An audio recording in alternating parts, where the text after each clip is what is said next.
ಒಂದು ಮಸೀದಿಯಲ್ಲಿ ಖಡ್ಗ ಇಟ್ಟು ಪೂಜೆ ಮಾಡಿದರೆ ಅದು ಕಾನೂನು ಬಾಹಿರ.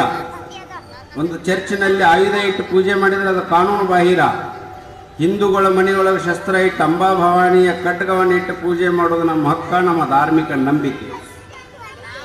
ಈ ನಂಬಿಕೆಯನ್ನು ಪ್ರಶ್ನೆ ಮಾಡೋದು ಭಾರತದೊಳಗೆ ಯಾರಿಗೂ ಸಾಧ್ಯ ಇಲ್ಲ. ಯಾಕಂದ್ರೆ ಕ್ರೈಸ್ತರು ಸಿಖ್ರ ಪಾರ್ಲಿಮೆಂಟ್ನೊಳಗೆ ಖಡ್ಗ ತಗೊಂಡು ಹೋಗ್ತಾರೆ, ಅವ್ರ ಹಕ್ಕು. ಹೀಗಾಗಿ ಮನೆಯೊಳಗೆ ದುರ್ಗೆಯನ್ನು ಪೂಜೆ ಮಾಡಬೇಕು, ಮನೆಯೊಳಗೆ ಶಸ್ತ್ರವನ್ನು ಪೂಜೆ ಮಾಡಬೇಕು, ಮನೆಯೊಳಗೆ ಶಾಸ್ತ್ರವನ್ನು ಪೂಜೆ ಮಾಡಬೇಕು. ಹೊರಗಿನಿಂದ ಬಂದಂಥ ಶಸ್ತ್ರಗಳನ್ನು ದಮನ ಮಾಡೋದಕ್ಕೆ ಅಸ್ತ್ರವೂ ನಮ್ಮ ದೇಶದಲ್ಲಿವೆ. ಅಸ್ತ್ರಗಳ ಆಹ್ವಾನ, ಅಸ್ತ್ರಗಳ ಅವರೋಹಣ ಪ್ರತಿ ವರ್ಷಕ್ಕೊಂದ್ಸರಿ 2 ಸರಿ ಹಾಗೆ ಆಗ್ತಾವೆ. ನಾವು ನೋಡಿದ್ದೀವಿ.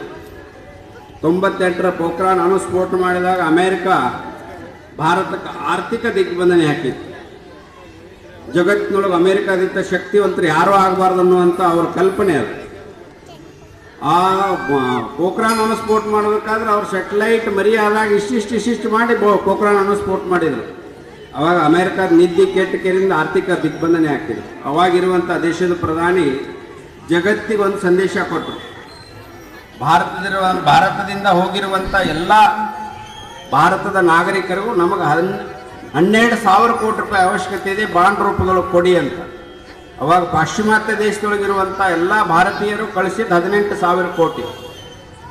ಅಂದ್ರೆ 1 ವರ್ಷದೊಳಗೆ ಅಮೇರಿಕ ಬೇಷರತ್ತಾಗಿ ಆರ್ಥಿಕ ದಿಗ್ಬಂಧನೆಯನ್ನು ವಾಪಸ್ ತಗೊಂಡು. ಅದು ಶಸ್ತ್ರ ಮತ್ತು ಶಾಸ್ತ್ರದ ಸಂಕೇತ, ಕ್ಷಾತ್ರ ತೇಜದ ಪ್ರಭಾವ. ಇವತ್ತು ಭಾರತದ ಕಡೆ ಎಲ್ಲರೂ ನೋಡ್ತಾರಂದ್ರೆ ಭಾರತದೊಳಗೆ ಸರ್ವೇ ಜನ ಸುಖನೋ ಭವಂತು ಯೋಗ ಮಾಡ್ತಾರಂತಲ್ಲ. ಭಾರತದ ಇತಿಹಾಸವನ್ನು ತೆಗೆದು ನೋಡಿದ್ರೆ